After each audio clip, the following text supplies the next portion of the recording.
probably the easiest show to review is the show after TakeOver. Well, technically the show that was taped before TakeOver. Let's talk about NXT.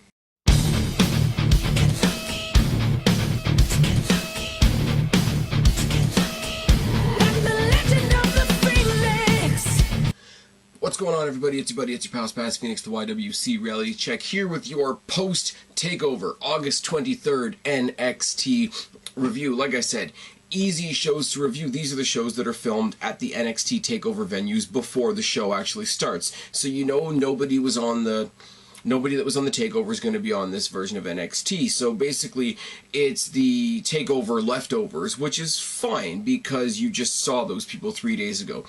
Makes it a really, really easy show to review. There's probably 2 or 3 matches, a whole lot of video packaging, and the whole damn deal. But let's get rid of the house cleaning as we always do. Go up into the little capital I gimmick. What the fuck is it called? I don't know, the link up there where my my Q&A is. If you want to join the Q&A, it's going to be coming up at the end of September, so you got lots and lots of time. I know I've got a couple questions there already. I would love to have more. Also, with the passing of SummerSlam and the passing of TakeOver comes the pay-per-view Pick 'em that we did last week. Now, with there being 2 pay-per-views, there was technically 2 pay-per-view Pick-ems, but I do owe you guys all an apology. There was a glitch on that video that prevented me from getting about half the comments of the people that wanted to join the pay-per-view Pick-em. So the field on these is pretty small, and to those of you that didn't that the message didn't come through for one reason or another, I am genuinely sorry. Please, you know, hopefully you'll join in again. Hopefully you won't be discouraged, because I do find the pay-per-view Pick-em to be a lot of fun, and it gave me something to do while I was struggling through SummerSlam, I'll tell you that much. On a side note, I do plan to do a SummerSlam weekend hangover video. Those of you that have watched this channel for a long time know that Guapo and I did a hangover video after SummerSlam last year. So if I can gather some people together, that may come later this week. No promises. I gotta see what everybody's schedule is like, including my own. But let's get into the scores. The scores for TakeOver Brooklyn 3. Cheney815 had 3 points, Mizark 10 had 5, Guapo had 6, Fortune 4 Shooters also had 6, Kristen aka Black Cat Feline had 8, and little old me, your buddy, your pal, Spaz Phoenix, the YWC Reality Check, at 9 points. I've finally won my own game. So that's a cool thing, and I had fun with that, and I trolled Kristen a little bit on Twitter, telling her that she won when I had a point more than her. But be that as it may, that is not the big story. The big story came at SummerSlam, because, as I say, we needed something to get excited about on Sunday. SummerSlam scores. Guapo had 38, Fortune 4 Shooters had 42, or sorry, I misspoke because I'm very tired and my writing sucks. Guapo had 38, Fortune 4 Shooters had 42, I had 44, Matt Dillon had 46, Mizark 10 had 51, Kristen had 54, and for the 3rd time at 57 points, your SummerSlam pay-per-view Pick-em winner is Cheney815. Cheney815 is the 3-time winner of the pay-per-view Pick-em. He was tied with Guapo, who are the only 2-time winners. So either Cheney is the champ and he's got to carry that for the rest of the year, or Guapo's got to step his game up, or the rest of us have got to win some fucking games. That's what's going on there. So congratulations to Cheney815 for winning the SummerSlam Pick 'em at 57 goddamn points. Congratulations to myself, because why not, for winning at 9 with the TakeOver. TakeOver only had 5 matches though, so it was kind of a, you were really going to do good or you were really going to do shit. I would have gone a little preamble about the TakeOver, but we're going to go over that within the show. There's a highlight package from TakeOver that starts off the show. It's all good, and I mean, these shows are always great to get it out of the NXT arena and into the bigger venues for the weekly show. Does give it a different feel, does let the people that haven't necessarily performed in front of a crowd that size get some experience doing so. Right out of the bat, fuck No Way Jose. Fuck No Way Jose. Fuck his worked gimmick, you know, planted audience member conga line bullshit, and thank you to Lars Sullivan, who clotheslined him in the aisleway and beat the ever-loving crap out of him, and finished him off. The match never even happened, which makes me smile, because, you know, technically, no way Jose didn't have a match.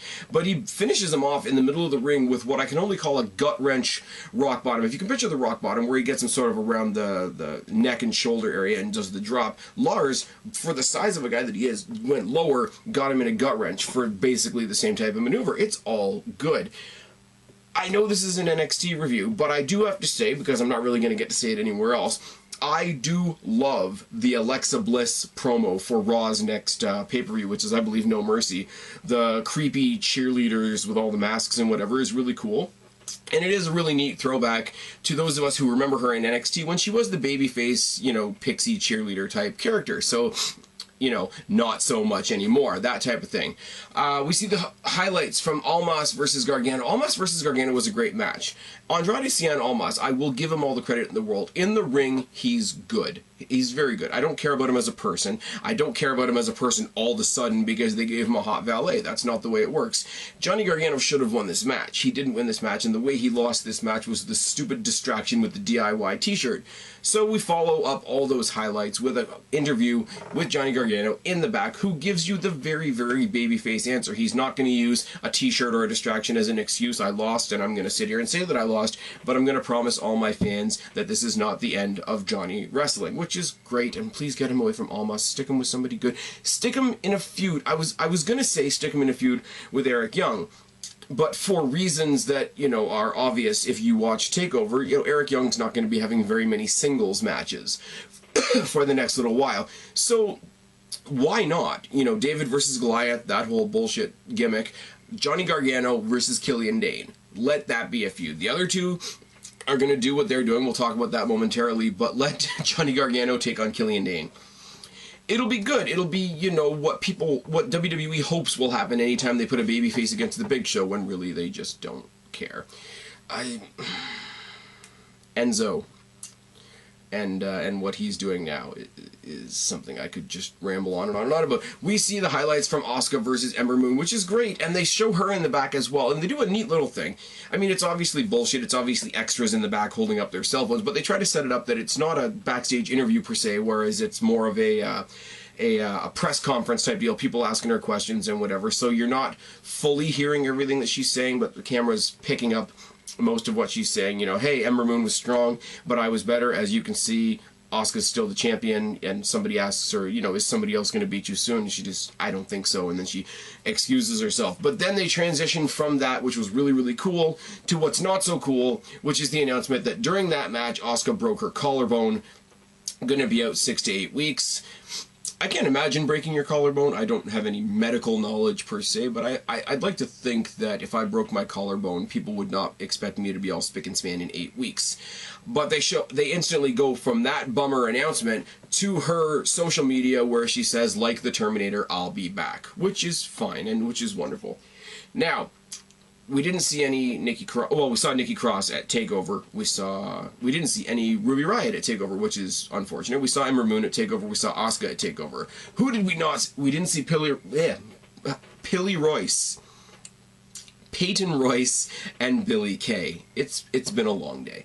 Peyton Royce with Billie Kay in her corner taking on Sarah Logan. Sarah Logan we've seen a couple times already on NXT, and it's been highly touted that she's going to be part of the Mae Young Classic.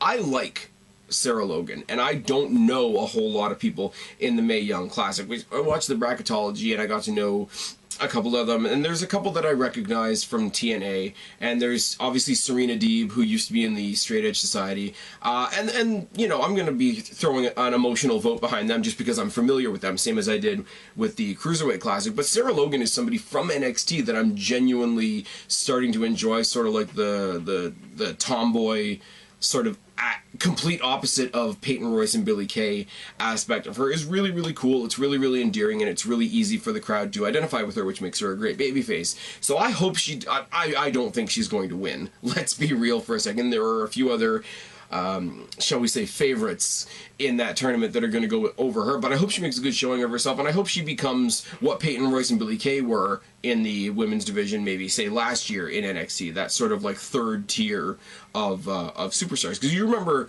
there was a time where it was Asuka and Ember Moon, and then you had Nikki Cross and Ruby Riott, and then you had Peyton Royce and Billie Kay. But Peyton Royce and Billie Kay stepping up, feuding with people like Asuka a couple months ago, and more recently with Ember Moon. They've moved up, so I think you've got the Aaliyahs and the Sonya Deville's, and I hope the Sarah Logan's making up that third tier of the women's division on NXT. Collar elbow tie up at a side headlock by Logan. Royce works the arm and transitions it into a headlock of her own. You guys know, I've said it a million times, the simplest story to tell in the ring is anything you can do, I can do better. You can put me in a headlock, I can put you in a headlock. It's good. Drop toe hold and a firewoman's carry and an armbar by Logan. Headlock by Royce and a spinning heel kick and a mud hole stomp.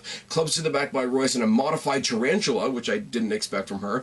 Cradle back suplex by Logan, followed by some chops and some forearms. Running shoulder tackles and a drop kick by Logan. Pin reversal sequence and a knee strike by Royce. Bridging fisherman suplex by Royce gets the win. And I'm not gonna lie, I wish this match had gone longer. I'm not one of these YouTubers that's gonna sit there and time the match and tell you it was 9 minutes and 52 seconds and it should have been 10 minutes and 75 seconds. But the match, I don't know how to say it other than it felt like it was just kicking into second gear when she got the suplex for the win. Now I know this isn't something that's going to be a big thing right now. Like Peyton Royce and Billie Kay are obviously well more established. Sarah Logan's focusing on the Mae Young Classic, which, as we all know, has already happened. But it was really good. A lot better than I expected from two people that don't really have a story, and was more or less filling the, like I say, the TakeOver leftovers show. We see highlights from the tag title match and the new champions, Eric Young and Alexander Wolf. Eric Young pulling the switcheroo at the last minute, pulling Killian Dane out, putting himself in. I think it's kind of cool because both of these teams going in were heel. So you want to establish Authors of Pain as the true heels, get the two smaller members of Sanity in there, get the big size discrepancy, the underdog atmosphere. They replayed the involvement of Nikki Cross where she tries to do a suicide dive on one of them, gets caught, and then her and the Authors of Pain member that she was trying to suicide dive on gets squashed by Killian Dane. So big props to Nikki Cross for taking that shot. And then you see the new champions getting jumped by Bobby Fish and Kyle O'Reilly, who are collectively known as Red Dragon, apparently, if you watch ROH, which I don't. And ironically, we followed that up with the Drew McIntyre versus Bobby Roode match and the highlights from that, and Drew McIntyre winning, and Fish and O'Reilly and Adam Cole, apparently baby, whatever the fuck that is, jumping Drew McIntyre. So I'm going to repeat what I said a second ago, and I'm going to throw in Adam Cole baby. I don't care yet because I don't watch ROH, and it's not to say that these guys aren't good. I don't know if they're good. I mean, the other two, the tag team guys, the Red Dragon guys, have both had great matches with Aleister Black in the past couple of weeks, so they can get it done in the ring. Now, do I care who they are? Adam Cole just showed up. So as somebody who's not an ROH fan, you gotta show me something. And now I know that makes me incredibly hypocritical because I got excited as an ex-TNA fan when the guys that I like from there showed up, when AJ Styles showed up, when Bobby Roode showed up, when Eric Young showed up, when Samoa Joe showed up, etc., etc., etc. And I'm sure there were people on my side of the coin that have never watched TNA that are like, what the fuck is this guy? Austin Aries is another great example of that. But it depends on what side of the coin you're on. I mean, I've said to you guys multiple times, hey, so-and-so is debuting soon in NXT. Put it down in the box below if this is somebody I need to, somebody I should take notice of or whatever. But for me, now being on the back end of that coin, here's three guys that a whole lot of people are excited about that I do not know a thing about. But you could have said the same thing to me not too long ago, or I could have said the same thing on this video a while ago when it come to somebody like Hideo Itami or Shinsuke Nakamura, because I definitely don't know anything about New Japan, and those guys impressed the shit out of me. So it's a lot of wait and see. It's a lot of me sort of waiting and seeing while I see everybody else that used to watch ROH or still does watch ROH or wants to watch ROH. You know, they're having their moments that I had for most of last year. So happy for you guys. I'll see where these guys go. Now the main event is an interesting one, because the main event is a tag team match from the UK division. And as I've said before, I love the fact that the unofficial home of the UK division and the UK Championship is NXT, because it means their quasi mid-card title is the UK title, even though it's specific to those guys. Now, here's my problem, though. And it's got nothing to do with the match. It's a little bit of a problem with logic. Now, TakeOver Chicago, everybody's saying the match of the night was Pete Dunne versus Tyler Bate. And as we got closer and closer and closer and closer to NXT TakeOver Brooklyn 3, we're asking, why was there not a UK Championship match on this card? At the very least, a rematch between Pete Dunne and Tyler Bate. And we had heard in the indies over in the UK that Pete Dunne had like fucked up his neck or fucked up his shoulder or something like that. And I'm thinking, okay, if he's got a fucked up neck or a fucked up shoulder or a fucked up anything, realistically, it makes sense that they're not booking him for this show.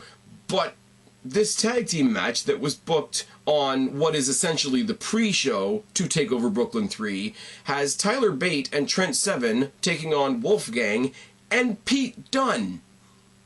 So why was there not a UK title match on TakeOver Brooklyn? TakeOver Brooklyn was a great show. Great 2.5 solid hours of wrestling that I don't have very many complaints about, other than the fact that Andrade Cien almost won a match. But it could just think you could have expanded it to the full 3 hours, a standard WWE pay-per-view length, and thrown another you know, Pete Dunne versus Trent Seven, Pete Dunne versus Tyler Bate, Pete Dunne versus Wolfgang, which was suggested before this match even started. I think they missed the switch on this, because this would have been a cool selling point for a pay-per-view that already had a lot of hype behind it. Before the match, you see Pete Dunne and Wolfgang getting interviewed in the back, and he basically brags about how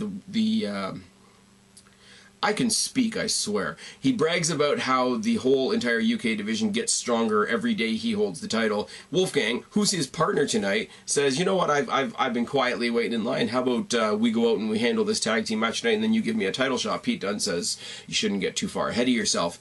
But yeah, nothing against the TakeOver show, because I love the TakeOver show, and I mean, especially if you compare it to SummerSlam, it's a no-brainer, but I think you really could have boosted it just that little bit more by having Pete Dunne defend that title at some point. These guys, in front of the Brooklyn crowd, was great. Bruiserweight chants throughout the whole match. The match itself, I struggled to take. There's so much fluid chain wrestling in with the UK guys. I find it, I will admit, very hard to take notes on their matches, but I'll try my best, and here we go. Dunne and Bate start with a lot of chain wrestling to start. They trade some pin attempts, and they finish off those trades of pin attempts with a kip up and a stare down as we go into what NXT calls a commercial break.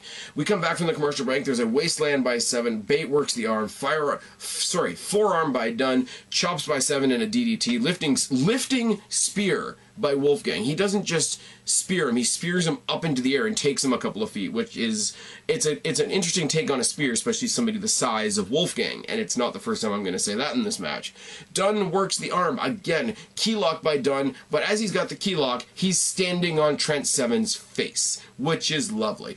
Kitchen sink and a gut wrench slam by Wolfgang, dragon suplex by Seven, overhead slam by Bate, lariat by Bate, airplane spin and a press slam, step up enziguri by Bate. Tyler hits the Tyler Driver 97, not knowing that Wolfgang has gotten the behind the back tag. Wolfgang wins the match with a massive motherfucking swanton bomb. If the next NXT TakeOver does not have Pete Dunne defending the UK title against Wolfgang, I will say that that's a missed opportunity.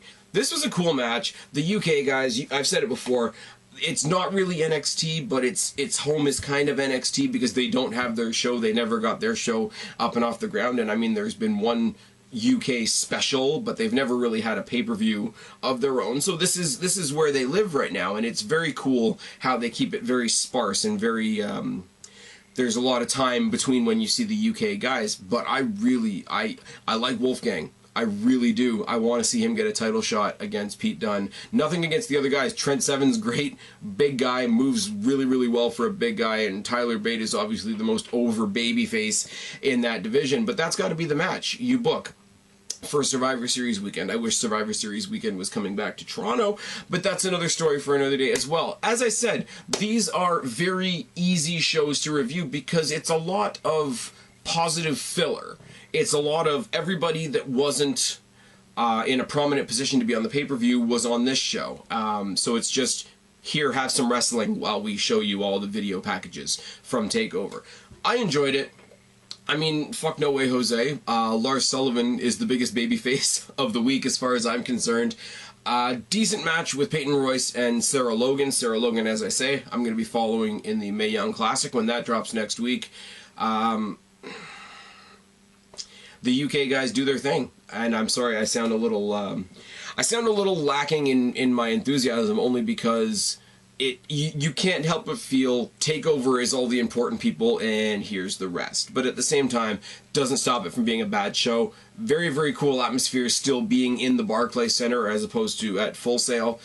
Fun show, interesting show, nothing to write home about, but it is what it is. Anyways, I've been Spaz, your YWC reality check. Subscribe up there, talk down there, start a conversation. Keep all these conversations going. Don't be a stranger. I'll talk to each and every last one of you later, but for right now, I am tagging out. Bye, guys.